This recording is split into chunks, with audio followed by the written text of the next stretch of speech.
大家好，欢迎观看三人自由行。这一集我们离开平定县城，去看岳飞的岳家军部将及其后人隐居的小村子土岭头村。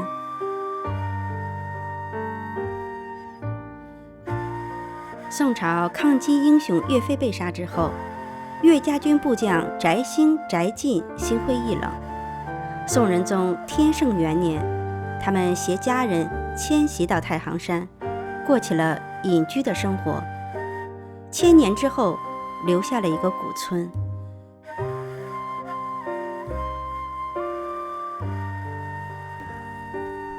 你看，翟氏家庙，这个翟氏家庙有别于其他村那个祠堂，跟别的村的祠堂不一样。这是通过上大夫以上的官制，才能再建家庙。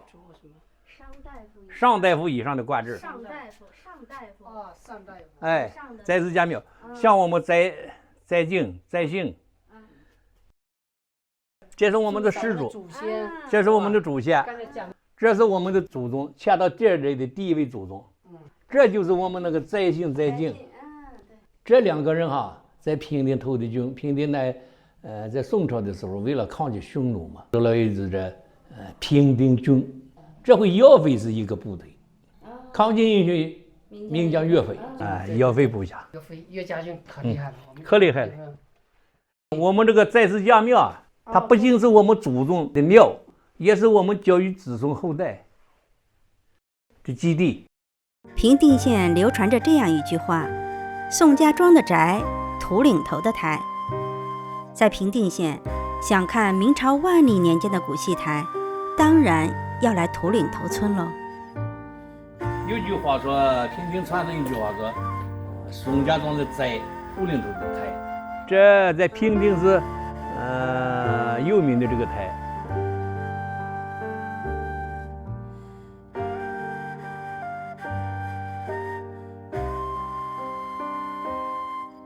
在土岭头村，我们有幸认识了村里的老村长翟义杰老人。他不仅花费5年的时间为村里主编了6.8万字的土岭头村志，还带我们游览了这个村子。这也是找着那个大专家了，原创作者。我原来是这个村的书记您是咱们村的老书记，干了20年对这里清楚。这里都有，它有。我们看了原来介绍有翟氏家庙、天神寺、知夫阁，还有翟宝玉院、翟鹏云院翟宝玉、翟鹏云都是比较大的院子。对，我们这个村子介绍是。这个地理条件比较好。它是3年里3年03是1年0。真正的我们翟家，我们老翟家，翟家是宋仁宗庆历元年，我们的祖宗从晋阳太原晋阳来到我们土岭头，算上了这个居住的地方。这个下传是37世。我们有一个特点啊，这个地方的容量不大，迁徙到全国各地的是11个省市自治区，41个县市，255个村寨。村子相当小，因为它的容量不大，所以这人迁徙的多。我们历代好像在这宋、元、明，这个出席了这个官位呢是22个有记载的。那个翟敬、翟姓，这两个人哈，在平定投的军，平定在宋朝的时候，为了抗击匈奴嘛，组织了一支平定军，这是赵匡胤手办的。这回姚飞是一个部队，这姚飞投军也是在我们平定。岳飞，名将岳飞，抗击英雄名将岳飞。这我们这个就是他回他的一次投的军，这个打遍了这北方的好多省市啊。咱的平定子弟就是岳家军。岳家军、平定军，平定军，这平定为什么叫平定？他就是这个组织这支部队叫平定军。我这腿不大好。不大好。咋？你是啥？没有，我本来是说。我引你去那个看看那个庙。对，可以。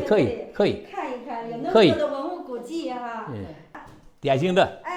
典型的这个在的。好。看到的就不要说了。对。我们这里哈，以种地为主。我们有矿场资源，挖煤、炼铁。这是那个舞台，这是，你看这一溜下去啊，那个是再次家庙。有句话说，宋家庄的宅，土岭头的台，那个台就是指的这个台。这在平定是有名的这个台。这个古戏在平定只有2家，这两根柱的只有2家。这个戏台是什么时候的？万历15年嘛，这是一体建筑。看中间那个牌，那一般没有看过这个繁体字的都不知道那是啥。对，您帮我们念念，我们都不敢念。那是升平、和平，这是报效，那是忠正。对。这叫天成寺，始建于明万历15年。光这里的这碑10来块，连外头镶的这个。这两边这张原来它是烧天灯，它都添是那个油，那里头盘上那个念，那里添着呢。这个原来都是侧栏，不是封闭的，都是有这个石柱，侧栏关着进不去，让人家关了。这个柱子哈，这个底座什么的还都在这里哈。那个有水，这个漏水，这草上有漏水。我就走到门口这儿啊，你可以，你去吧，能看到那个地方不好进。我就走到门口这儿，我走到门口哈，看一下啊。这里头石碑也都是文物了。这里面很多石碑。我看到了，对面，它上面还有字呢。老书记，这个瓦片都是原来的哈，就一直保留着。哎呀，真是不容易，太难得了。你看这个仓户是太极图。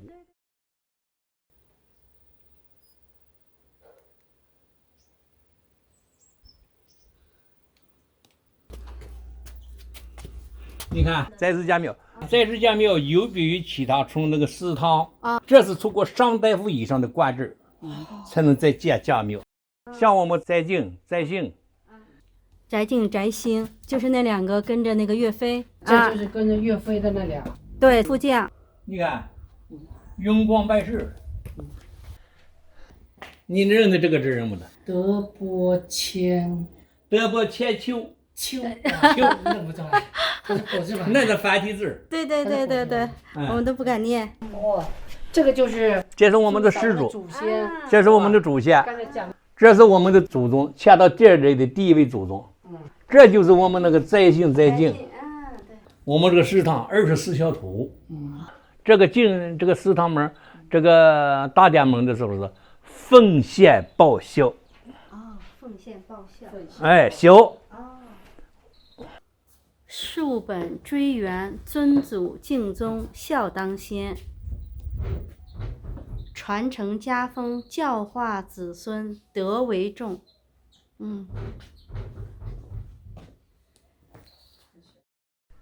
这是那个乾隆56年建的，原来有家庙祠堂。这个老房子有一些经过了那个修了，有一些还是原来的。现在大家可能有保护意识了，不会说轻易给它翻掉了啊。有的人家他不管那个自发根儿。这属于咱们的一个叫中阁，是在村子中间的一个位置。村子那个东边。村子东面。东南边，这叫风水上讲这叫那个宋字。他这个人们操作结盟，如果圆那个结盟哦，大院那个街门大门楼那个意思。这边是观世音菩萨，对，那边是关老爷。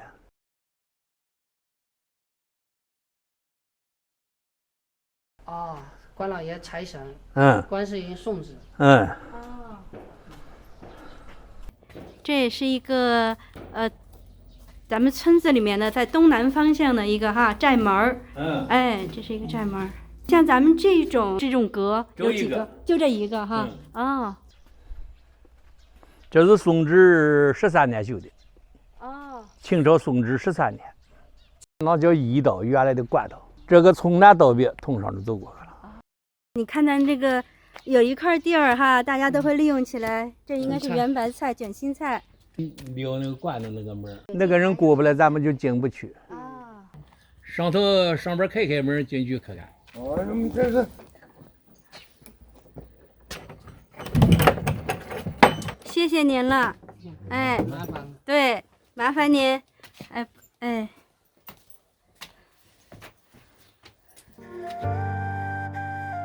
资福阁是一个两面阁，朝南的一面供的是关公，朝北的一面供的是观音。站在这里一找都是老宅，那个明清时候这都是这个房，没这几个，老宅。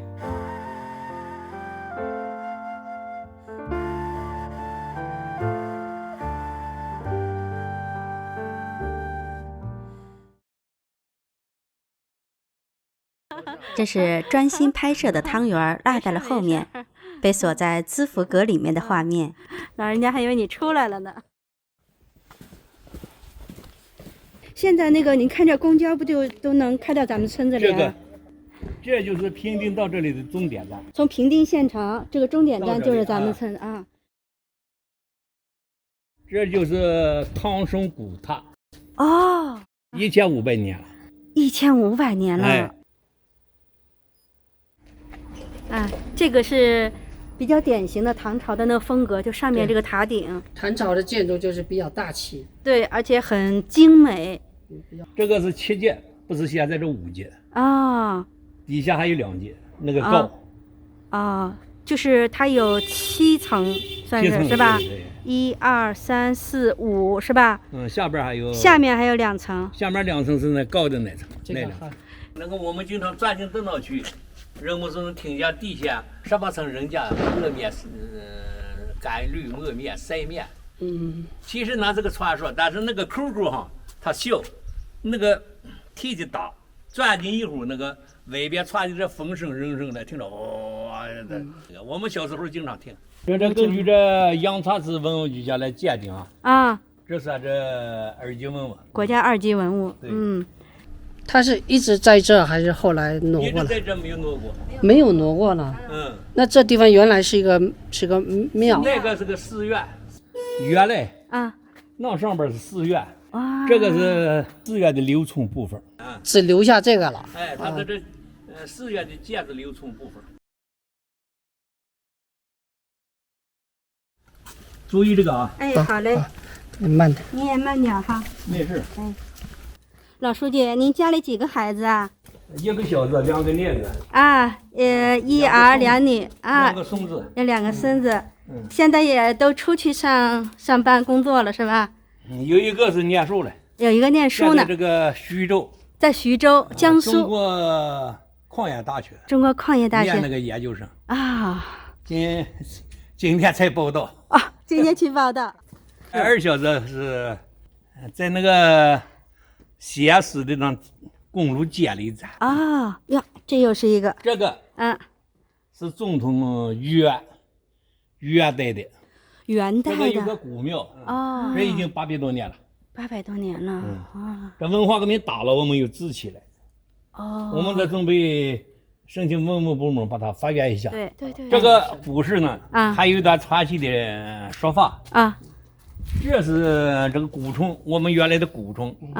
这2水的交汇虫，那边来的水，这边过来的水，在这个交汇了以后，跟这个流下去，2水交汇处。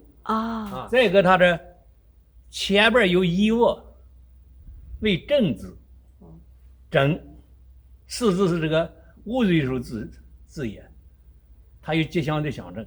吉祥。正那个前边那个邪，正前面的邪，正邪用的平安啊，正邪啊。再一个这三官庙，它是天官、地官、水官。这个有个那个庙，三官庙。三官庙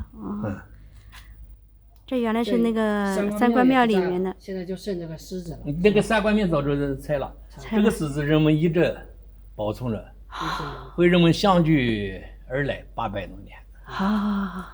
是。他对人们有感情。对，你看这个是狮子，这也是三官庙的狮子了。真是处处是文物啊！那处处是文物。对呀，你随手一摸这个墙，就几百年的历史了。这是清朝，这一片都是，这翻新了。这家还基本留下来。这基本留下来了，你看这高宅大院。今天在土岭头村结识了这样一位可敬又可爱的老人，我们想向他略表谢意，但这样的举动被老人家婉言谢绝了。我不要，我1分钱不要。不是，您听我说，老人，不为别的，什么也不为。不，您听我，我1分钱也不要。不是，我这个干这个不是为了这个。我知道，我理解。我这个人，这个不，1分钱我不要。那个不能要。我是觉得您编纂这本书特别不容易。那是应该的。我对这个村有感情。是我知道，要不然的话你也不会花那么多年。准备了。我那个前后用了5年时间。对呀。最后，我们把心意放入了翟氏家庙的奉献箱。下一集，我们继续在山西平定看古村。在山谷中，我们寻找到了一处依着山势而建，如世外桃源般的小村子——桃叶坡村。真喜欢这里呀！喜欢我们视频的朋友，请关注、订阅、留言、转发，支持我们呀！